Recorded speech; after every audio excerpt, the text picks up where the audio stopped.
Herzlich willkommen beim Gastredner. Beim Podcast Erfolg braucht Verantwortung. Ja, liebe Zuhörer, liebe Zuschauer, jetzt werde ich gleich ins Englische wechseln, denn ich habe einen Gast, der spricht ausgezeichnet Englisch, versteht eine ganze Menge in Deutsch, alles, was ich sage, aber ich glaube, es ist besser, wenn wir uns auf Englisch unterhalten. Welcome to my podcast, Success Needs Responsibility. My name is Udo Gast, and today I'm talking to one of my favorite presidents. And he's not just responsible for one country, but that's not enough for him. He is responsible for the whole world. Is it true? He is responsible for the whole world, of course, and namely for the world of speakers. Welcome, Paul Terwal. Hello, Udo. How are you doing? Fine, thank you. Nice introduction. Yeah. He's the president of the Global Speaker Federation. And no, distance doesn't matter. You're sitting in the Netherlands. Where are you now? I'm in the Netherlands in my hometown called Zwolle.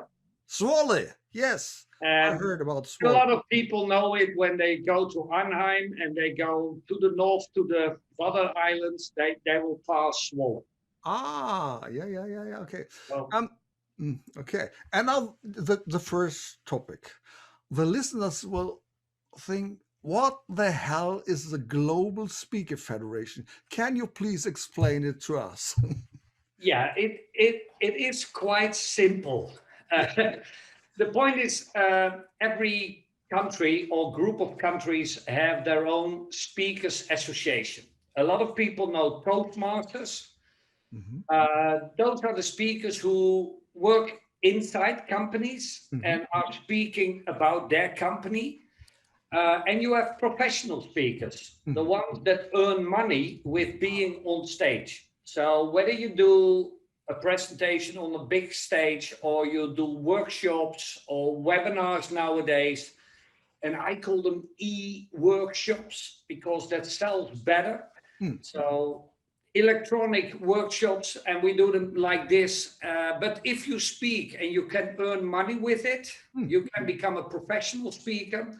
Then Germany, Switzerland, and Austria have the German speaking association. So those are the three countries. You should include part of Belgium, that's German speaking as well. That's called the GSA. Every country has that, or at least 2025. And above those national associations, we have an international federation looking how we can support all these different associations. And that's the Global Speakers Federation. And I was the president in 2019, 2020, but I'm now still part of the presidential leadership team. I'm the immediate past president for another 5 months, and then I retire after 4 years. You retire. You're not looking like you will retire. I don't think so. You have a lot of things to do. In my working life, I will go on another 5 to 10 years. But in the international speaking scene, I've been there together with Martin Laskonis since 2007. So we've been around for 14 years. And at some point, you need to say, okay, that's enough. Yeah, I think so. But Paul, tell us, what are you doing when you are not president? What are the tasks you have to do every day? And where do you come from? Well, I come from the Netherlands, of course. I was born in the middle, in the television city. And I started my career as a lawyer. As a lawyer? Oh, as a lawyer. Many speakers are lawyers, have been lawyers, yes. Yeah, and I think it gives you a more general education so you can understand a lot of stuff that's going on in businesses and in finance. So you're trained in legal stuff, business stuff, economics. So we can see what happens in society. so that helps. But I started, was in 1982. So many years ago, in Social Security. And we are, as Dutch, well known for our great Social Security. Yeah, you are. Yeah. So I started as a lawyer in that field, then became a director in a health insurance company. Then went to a consultancy firm called Capgemini. And from that, in 1995, I started as my own consultant firm. Yeah. So I do that more than 25 years now, and I speak now on engagement and on employability and how to stay employable when you have Corona times and things happen to you. So I like to help people and companies to have a healthy employee force and to see how engagement will give you more profit. Yes, and this is a topic I'm very interested in. We will talk about that later. That's very fine. I want to know about your expertise, about core values and something like this. The last time we met personally was in Namibia. That was 2019. No, 2020, February. 2020, yeah, that was 2020 in February, just to meet at the Global Speaker Summit. Yeah. It was cancelled. It was cancelled 2 weeks before. Yeah. And you are president. You said, I have to be in charge for this event. So you did something very, very ambitious and strange. What did you do? You always have a plan B, I think. Well, that was the point.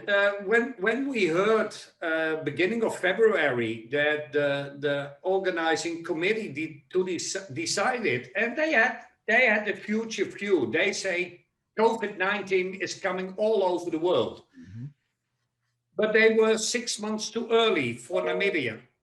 So they decided to cancel, to postpone, as they call it.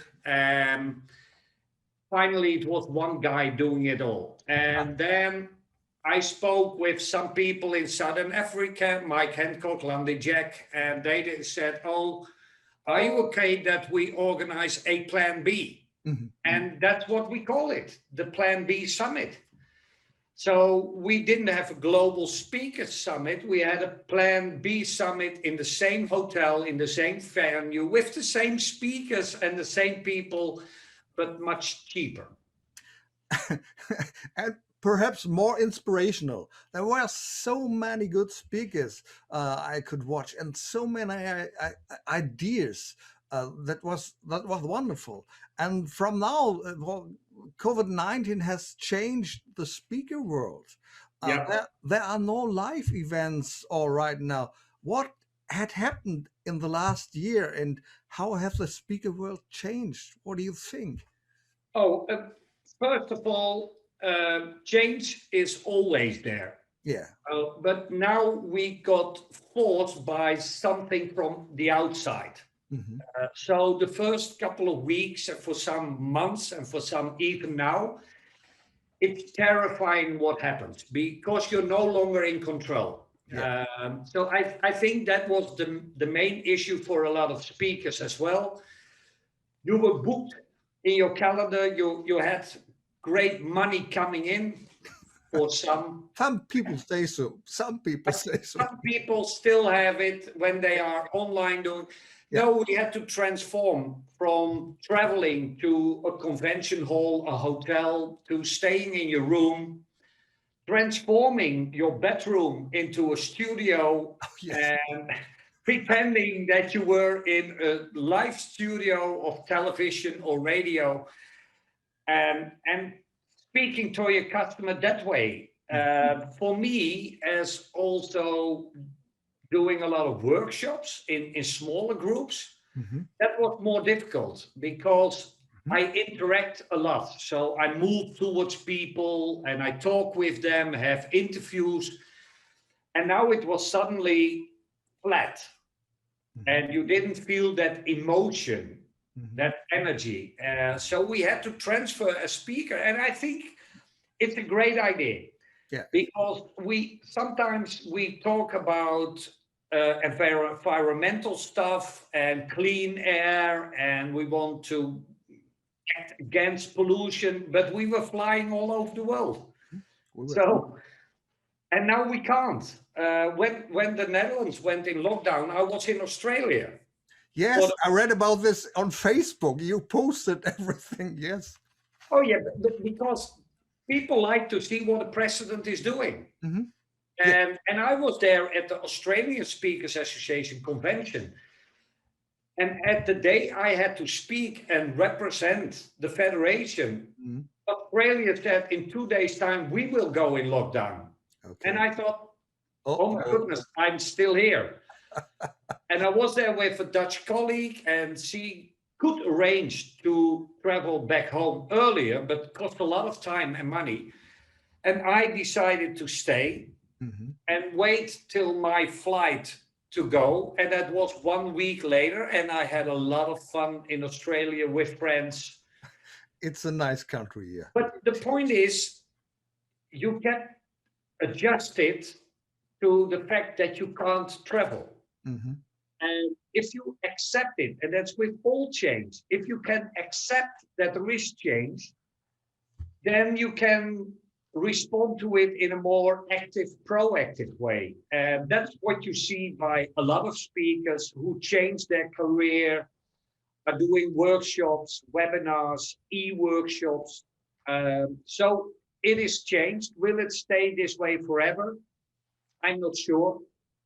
I think we will still have offline, we call it now offline sessions, live sessions. Yes. We are online and then you're offline, and it will be mostly hybrid. So you will see that NSA, the National Speakers Association of America, is organizing a winter conference with 50 people in a hotel. Okay. And it's broadcasted live throughout the country at the same time. At the same time, yeah. And I think that will be the future. We're not going to travel with 1,000, 2,000 people to one place. I think it will be 200-300 and the rest will stay at home. So is it changed? Yes. Is it changed for the better? I think so. Yeah. Is it always nicer? No, it is not. No. Yesterday I watched a talk from Andreas Buhr. There's a speaker in Germany at Great. Well. And it was a studio talk. It was different. There were no public listeners, and it was another atmosphere. Yeah. It was really clean. And if you watching TVs with comedians, and they're doing their jokes, but this is different. This is not like with an audience. It's like a soccer game where there is no audience and you hear the applause from a tape. Yes, that's what we watch every Saturday and Sunday, yes, in the Bundesliga, yeah. Me too. I watched the Bundesliga as well, but it's so different when you watch a game and they score a goal and you hear the yay, but you don't see it and you don't feel it. So that's what I think that we will create, that there will be 50 people or 100 people in the audience. And that the rest will say, well, we stay at home, it's much cheaper. But will it be different? Yeah, of course, because what is the most important of a convention? Meeting each other in the hallway. Yes, meeting each other, yeah. Taking into your arms and touch and say hello. And this is what you do to your employees every morning. Touch them on the shoulder, how are you? And now they are in home office. That's a big problem. And I think it's difficult for managers to act on people who work from home, but I think it's leading from the distance is a big topic. Yeah, but it needs you need to focus more on the human beings instead of human resources. So you need to focus on what can I do as a leader to help the other to do their work. And that's what I see a lot of employees suffer because they have children who needs to do their schoolwork online as well, at least in the Netherlands. So I see my daughter, who's taking care of 2 small children, working on the screen, but she has to work as well. It's a mess. Yeah, yeah. And then the boss called in and said, "Are you ready with that article I wanted you to write?" And then they say, "No." And when the leader gets angry, then we are in big trouble. Yeah, we are. Yes. So we are speakers, and I know some people who tell me smart speakers on the stage are not what we need now in the crisis. We need people taking action. But I think, what do you think? There are still tasks and duties for us as speakers. What can we do? Yeah, for me, what you always see when there is a crisis, we go from white to black and from black to white, and there is nothing in between. You can see it on Facebook and in Twitter and what happens in the world. And what I think is we need to stay calm and see what can we do. Well, we as speakers can still inspire others to do their work. So I'm not a motivational speaker. I don't think that it exists. I believe in inspiration. I can inspire you to make a next step. We can still do it on the screen. But it's more difficult because if we have 80 people on the screen, I can't address it to you personally. So then you get the stuff that Tony Robbins did with the big screens. Oh, yes. I know. It is impressive, but he's not responding to the people. Yeah. He is doing his own material. And I get it, because with 4,000 or 5,000 people on the screens, you can't interact. But he is so powerful if he interacts personal. That's his strength. Yeah, but it's also one of his handicaps, because he can get mad at people as well. So that's so you have to be careful. Have you ever met him personal? No. No, I'm not good enough. No, he is too expensive, I think. Too expensive. Well, I've seen him online and in that kind of action, and I must say it's not my type, but that's because I'm a different kind of person. I like to interact one-on-one. I like to have a conversation with you. I like to understand what's going on. So my trainings are most of the time for not more than 40, 50 people, because I can handle 40 to 50 people. Because if I do a one-man show, just sending information, it doesn't work for me. No, yeah. And for others, it will work. So I don't mind. That's the fun of the speaker environment, that we can all be different. You can be a coach, you can be a trainer, you can give workshops, webinars, or you're a main stage speaker. And it's different, and it's okay. It's so fun because there is so much to do. And like you asked, is there still a world for speakers? There always is a world for. In the Greek, it grows, and you know the sentence, make the pie bigger, and the pie is not big enough. Yes. The point is, speaking started way back in the prehistorics. People were telling the stories of their tribes to one another. And then the next one would tell it to another and another. So storytelling has been there forever.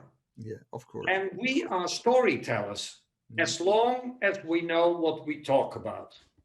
And that's good that you pointed out, as far as we know what we are talking about. So what do you think? What changes will we be facing in the next few years? What will be the topics on the first line? Oh, what I see is, first of all, technology. Technology.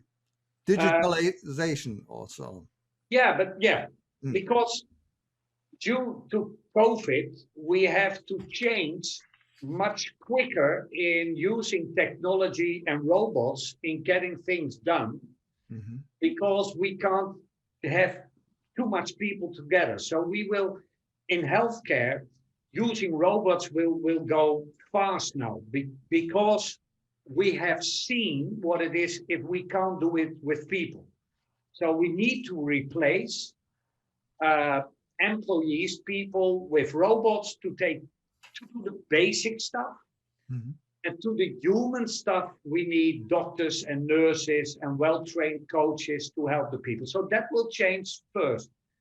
Then I think it will be so important to have a good look at the mental health, the Yeah. mental well-being of people. Mhm. And I think it's not done at this point in a good manner. It isn't So we really. neglect a Mhm. lot of people Mhm. who have mental issues. And the fun part is when I was in Australia, I met a guy who is wearing t-shirts and he's well known in Australia. And he has a line, so are you okay? So that's an Hmm. R, a U, and then okay. Okay. Look, are you okay? And that's a question people ask each other. Yeah. Are you okay? That's the question that we should ask every person we meet in these days. Mhm. Are you okay? Yes. Can I support you? Mhm. And then, how can I support you? Mhm. And people will say, yeah, I'm okay. He said, really? And then they will start telling their story. Yes. Let's start telling the story. And then we can see how we can help. So I think everybody can do this. You don't need to be a speaker to be a human being. You can ask, are you okay? How can I help you? That will be a main topic for the coming 2 or 3 years because a lot of people are now under stress.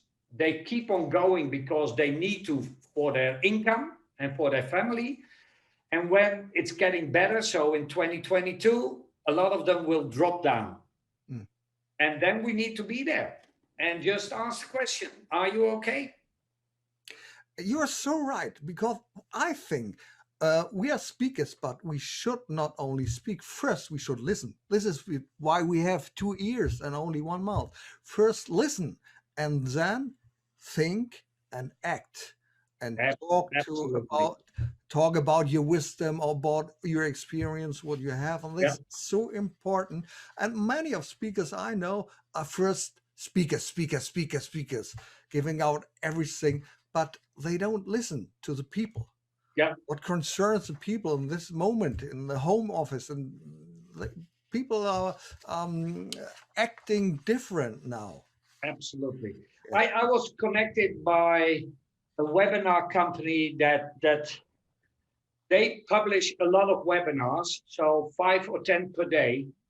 And they connected me and said, do you want to be on our list? And we plan you for January 11 and that you can speak. And I did it. And then they said, oh, can you write a topic for the next one? And I said, no, because I'm an expert in my field and I only speak on my topic. Yes, that's good. I'm not a speaker who speaks on everything because then you're just copying what you read on Facebook or on Dr. Google. On Dr. Google, yes. I want to be an expert. I want to study and listen to a lot of people. And I did for many years, traveling around the world, just listening to the experts, Mhm. reading a lot, then create your own dreams and your own stories, and then be on stage and tell your story. So I see a lot of people who say, I want to be a speaker, and 6 months later, they are on stage. Mhm. And I hope they do a very good job. I hope so too. Yes. But we need professionals on stage, not only Absolutely. speakers or Absolutely. tellers. Most of the time we listen to tellers, but Yeah. not to speakers. And I think social media is a great way to get your message out, but usually at low cost. But yesterday I learned about a new sharing platform. It's called Clubhouse. Have you heard about this? This is a new shooting star What do you think about this? Have you been attended this or? Yeah, I've attended because some of the speakers I know are on it, and then they have free tickets, and they say, "Oh, you can join and see what you do." It's like all social media. If you use it in the right way, you can talk about your topic and help others. Mhm, But I see a lot of self-advertising as well. mhm. And then it becomes the same as Facebook and Yeah, Twitter yeah, yeah, selling stuff yeah, for yeah, yourself. yeah, yeah, yeah. So it can be nice. I Yeah. watched it, and I watched two colleagues of mine on it, and I thought, whoa, this is nice. Mhm, I'm not using it right now because I'm busy enough with what I'm doing, and I will see what comes out of the next 4 or 5 months with the vaccines, and then prepare whether I want to stay in my office and do my work or go outside again and enjoy life. You I know think, the answer by now. yeah, I think we should not jump on every bandwagon to make ourselves visible. My concern is the data collection. The data collection in this app, this is wow.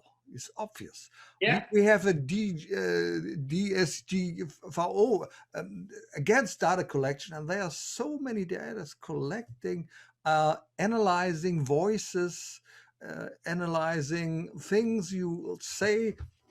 This is but that's the point with all technology. I yeah. know my grandmother, she died 30 years ago, and she was born in the end of the 19th century. And she said in the 70s of last century, Paul, I've seen so much changes, and we were always afraid. Mhm. Gas lights came, they were afraid. When the first cars came, they were afraid. When the first trains were there, they were afraid. When the first television came, they were afraid. Mhm. Technology is there, and it will become bigger and bigger. And as long as we use it in a sound way, in a good mental way, then it will support us instead of harm us. But you know, some people use social media to get fake news out and to promote only themselves. And then Even presidents do this. I have a colleague, now also an immediate past president, who did exactly the same. Yeah, Yes. And he's a good colleague of mine. and it's amazing how people get used to fake news, to lies.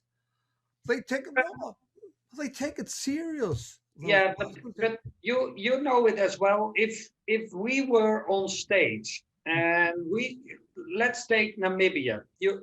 We were there. You can tell a story, and 80% of the people will believe your story. Why? You are on main stage. Mhm.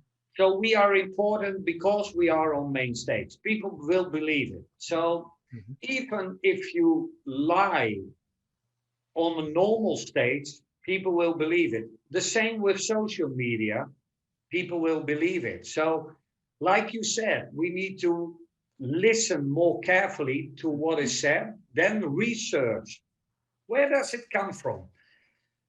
But we live in an era where we want to Mhm. be active all the time. So if we have a spare moment, we take our phone and look what we are missing. So the fear of missing out is exceptional.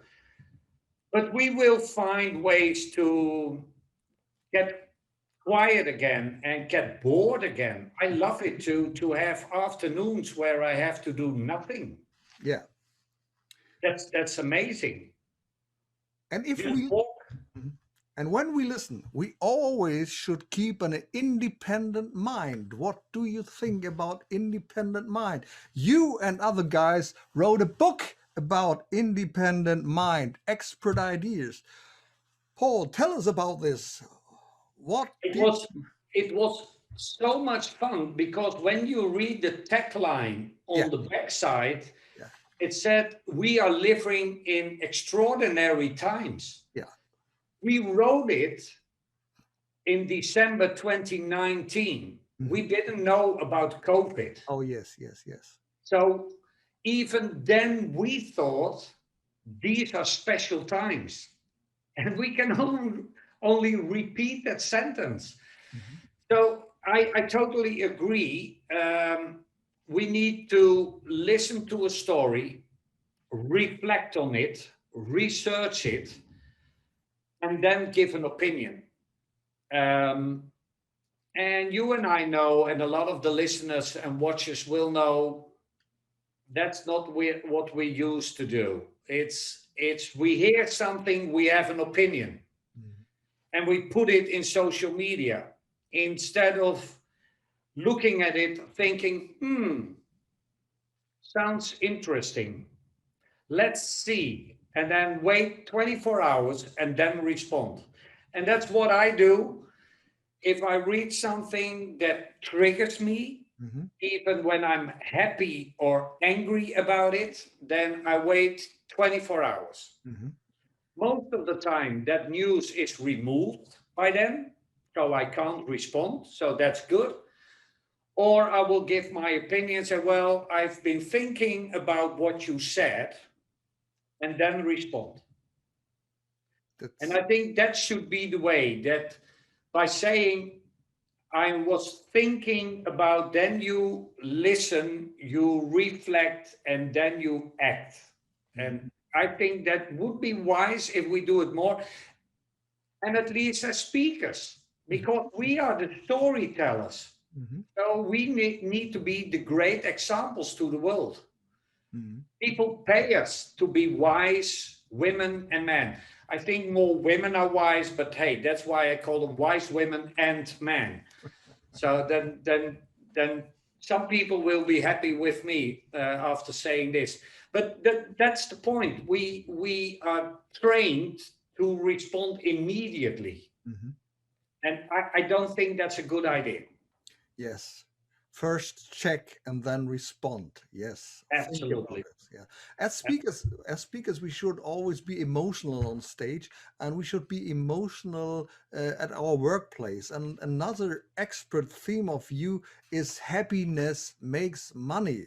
I heard about this. What is this all about? You say about core values. The Yeah. core values, your own core values, have to fit with the core values of the company you're working in.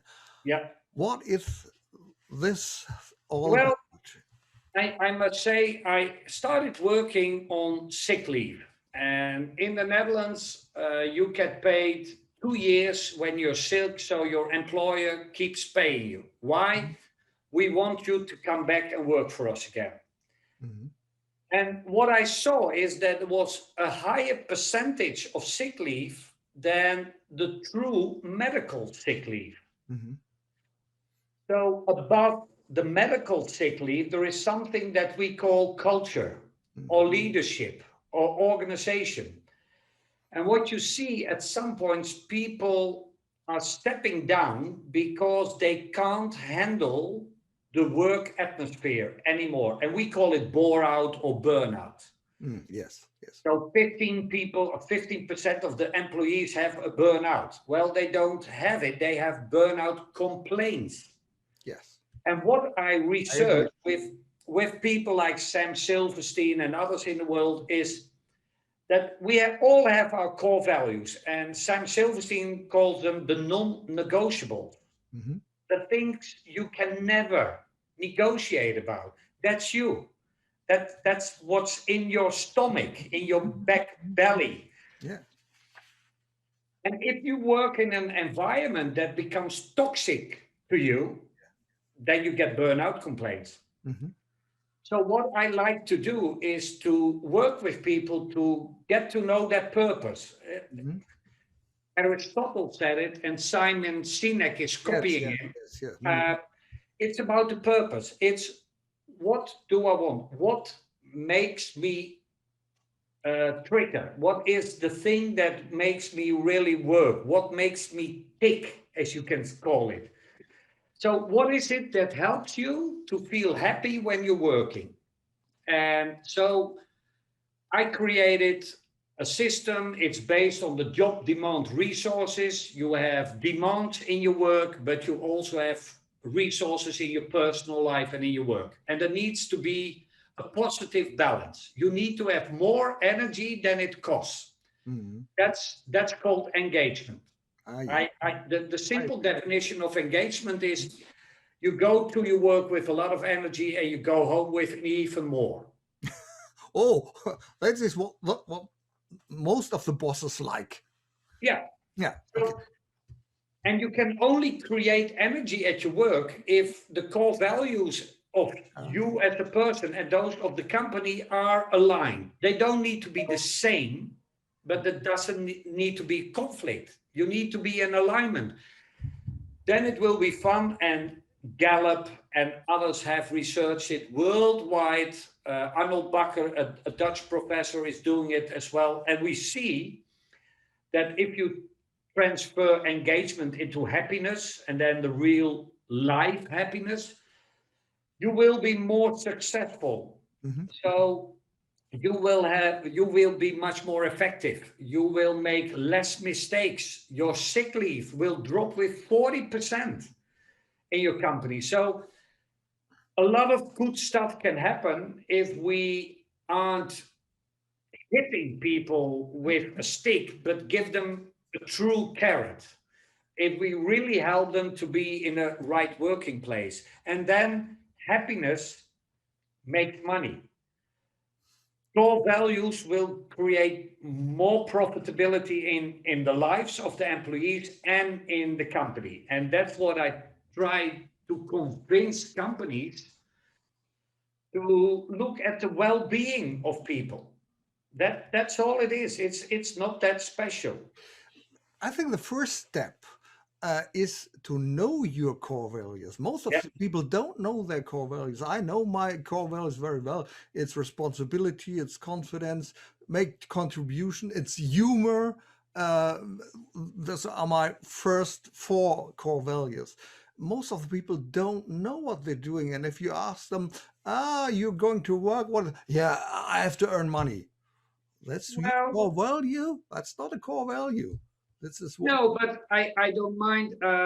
I know people who do their work well, not good, but well enough, because in their private life, they have a lot of stuff that they are doing, which they get engagement for. So they transfer their core values Mhm. into their private lives. Okay. And Mhm. that's Yeah. okay Yeah. with me as well. Mhm. It will be impossible to have 100% people engaged in your company. Mhm.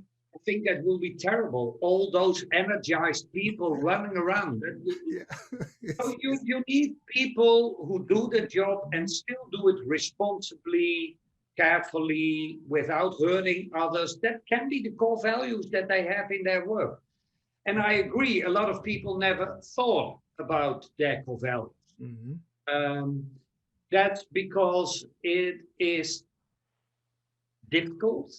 It can hurt you. I know that in 2018, I was working with my coaches, and during the first day, Landy Jack told me, Paul, you're mistaking about your core values. Mhm. And I said, okay. And she said, well, you used one, but it's not true. Mhm. And I said, it's integrity. And she said, it isn't, because integrity is black white, and you aren't black white. Mhm. You want to know what's happening. You Yeah. want to be explained as a lawyer to get the real information. So she said, it's transparency leading into, Mhm. and I thought, my goodness, Mhm. he's right. The second one is like you said, have fun. Mhm. And I call it fun is my fundamental. Mhm. And fundament is the word fun. Yeah. Oh, yeah. That's right. Okay. Yeah. So what we need is, if we do something and we stand solid, we need to enjoy what we're doing. And number three is loyalty. And then my family is my central focus. They don't come first. They are my central focus. That's something different. Mhm. And you need to learn it from yourself and then ask it to other people and say, hey, do you understand what my core values are? And people will help you out. Mhm. Mhm. And you can change them during your life because you change, life change. So it is okay to change. And you say in a company it can lead to the 7 keys of human capital engagement. What is this about? The 7 keys? Isn't that a nice term? Yeah. Because everybody says, can you explain it? Well, we always talk about employees as the human capital, Hmm. but we use them as human resources. Yeah. And that's something different. Hmm. I look at employees as human beings, Hmm. and human beings can create immense financial capital if they are engaged. That's why human capital engagement. It's a change in approaching employees that they're not a number, Hmm. but they are professionals. We call it in the Netherlands the Rhineland model. Oh, yeah. It's the opposite of the Anglo-Saxon model. Hmm. There they created, Mintzberg created HR and all the structures in 5 and We know this. Yes. and now we say, who are the true professionals? Well, that are the ones that are cleaning the office. And then management and HR and finance, they are only facilitating. So if you change the model and you say, this is the professionals. Hmm. Oh yeah, and we have some people who are supporting it. Hmm. Then you don't say the CEO is in the top and the working staff is below. No, it's this. Yes. So these are the professionals. If you go to a shop and you enter the shop, there should be a professional meeting you. Hmm. So the CEO can't tell that person how to sell a product to you. No. That's the professional who's selling it. So treat them as professionals instead as numbers. So they become for me more human capital. They are worth a lot, and they are worth a lot because they are engaged. Mhm. That's the whole sentence, what it is. So much of inspiration and ideas, Paul. Wow. So what tips of your expertise do you have for entrepreneurs in this crisis? What do you think they should do first? What can they do with your My, model? my biggest advice would be skip all meetings with colleagues, not with your employees, but with the same level. Ah, okay. I see so many companies that where the management layers Hmm. are discussing stuff with them the whole day. So they don't have time left to speak with the professionals. Hmm. And especially now, those professionals work from home. Hmm. They have a lot of stress because they have to look at the kids, they have to look at their parents, they have to look at themselves, they have to look at the work and the shops. And so take care of them. And like you said, what we did when we had our offices, you tapped on the shoulder and said, how are you doing? Well, we do need to do it again. And not in a big group, and check whether everybody is present at 8:30. No, just call somebody and say, hey, how are you doing? No, I'm just calling you by phone. I don't need you on the screen. Just asking, are you okay? Hmm. Can I be of support?